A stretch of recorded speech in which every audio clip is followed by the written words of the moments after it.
কেমন আছেন আপনারা এই ঠান্ডার মধ্যে? আজকে ঠান্ডার মধ্যে গরম গরম ঘুগনি খাওয়াবো সবাইকে, বুঝেছেন? সেই জন্য আমি এই দেখুন না ঘুগনি করতে বসেছি। এইবার আমি তেজপাতা দিলাম তেলের মধ্যে, আর এলাচ দিলাম, আর লবঙ্গ দিয়েছি। আর মশলার মধ্যে দেখুন রসুন, শুকনো লঙ্কা, আর আদা। আমি সবসময় বলি রসুনটা বেশি দেবেন। আর আমি নিয়েছি দেখুন টমেটো, আর পেঁয়াজ, ধনেপাতা, আলু আর লঙ্কা। আর আমি আলুটাকে এবার ভেজে নিলাম। এবার লাল লাল করে ভাজবো।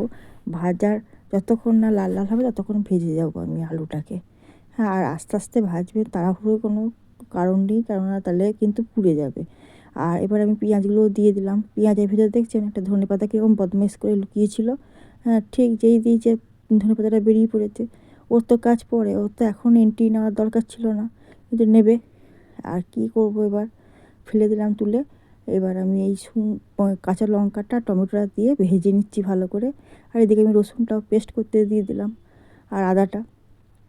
এবার ভালো করে নেড়ে চেড়ে যখন একদম ম্যাশড হয়ে যাচ্ছে টমেটোটা, ততক্ষণ আমি খুন্তিটা নাড়িয়ে যাব, বুঝেছেন তো? টমেটোটা যে করেই হোক একদম গলা টিপে মেরে ফেলতে হবে ওকে।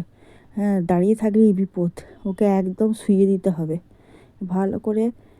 দেখুন, আপনারাও কিন্তু এরকমই করবেন, বুঝেছেন তো?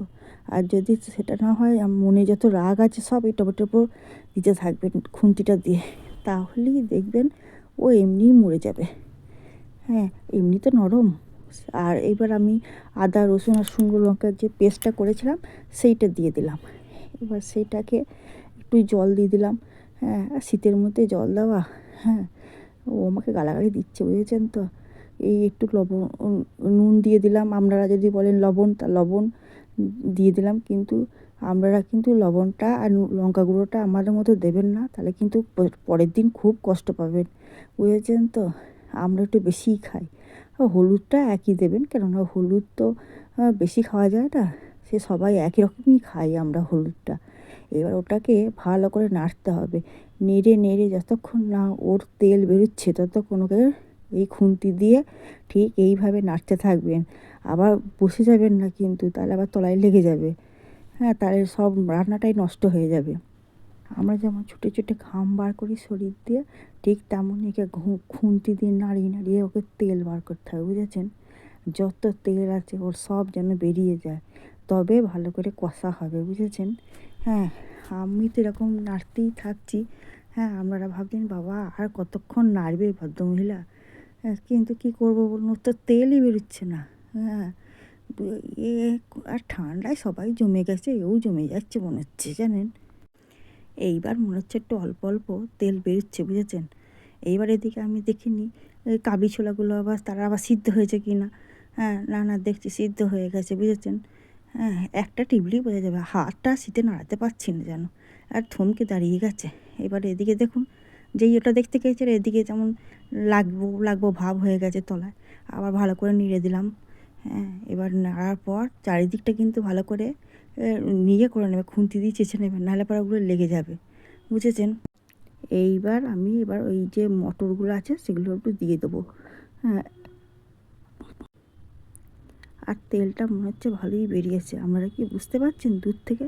আমার তো ওই ক্যামেরাটা আবার একটু এগিয়ে নিয়ে এলাম। দেখুন চারিপাশ থেকে ফুটফুট ফুটফুট করে একদম তেলগুলো বেরিয়ে পড়েছে। হ্যাঁ, এবার কষানোটা ঠিকঠাক হয়েছে, বুঝেছেন? যতক্ষণ না কিন্তু তেল বেরোচ্ছে ততক্ষণ কিন্তু কষে যাবেন, নাহলে কিন্তু কাঁচা কাঁচা গন্ধ বেরোবে। তখন ভাববেন না যে জয়শ্রী কী সব দেখালো ভিডিওতে, করলাম ভালো হলো না খেতে। এটা কিন্তু একদমই মনে করবেন না। হ্যাঁ, এইবার তেলটা এবার আমি এই যে প্রেসার করে সব উল্টে দিয়ে দিলাম একদম ওর ঘাড়ের ওপর। হ্যাঁ, এইবার একটু নেড়ে চেড়ে দিলাম, কেন আবার রেগে যাবে, বলবে সবাইকে নাড়লে আর আমাকে নাড়লে না। তাই ওকেও একটু দিয়ে নাড়িয়ে নিলাম।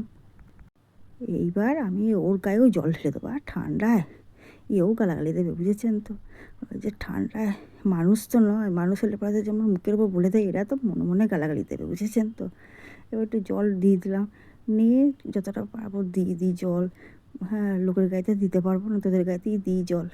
এবার একটু ধনেপাতা ভালো করে ছড়িয়ে দিলাম, বুঝেছেন তো? আমি দেশি ধনেপাতাটা পাইনি, এই এমনি ফ্লিপকার্ট থেকে নিয়েছি। হ্যাঁ, তা জানি না কেমন গন্ধ হবে। হ্যাঁ, ধনেপাতা তো মনটা শান্তি হলে ধনেপাতা একটু দিলাম। হ্যাঁ, এবার দেখছেন কেমন রেগে গিয়ে টকবক টকবক করে ফুটছে, গায়ে জল দিয়ে দিয়েছি না, সেই জন্য। এবার মনে হচ্ছে আমারও ওটা হয়ে গেছে, বুঝেছেন। আর এদিকে পরোটাটাও করে নিয়েছি, পরোটার সাথে রাত্রেবেলা খাবো জানেন। এটা আবার আমার ইচ্ছা না, এটা কর্তার ইচ্ছা। বেশি করে ঝাল দিয়ে, হ্যাঁ, একটু ঘুগনি করো আর পরোটা খাবো রাত্রেবেলা, বুঝেছো জয়শ্রী। এটাই বললো, তাই করতে হলো। ভালো থাকবেন সবাই।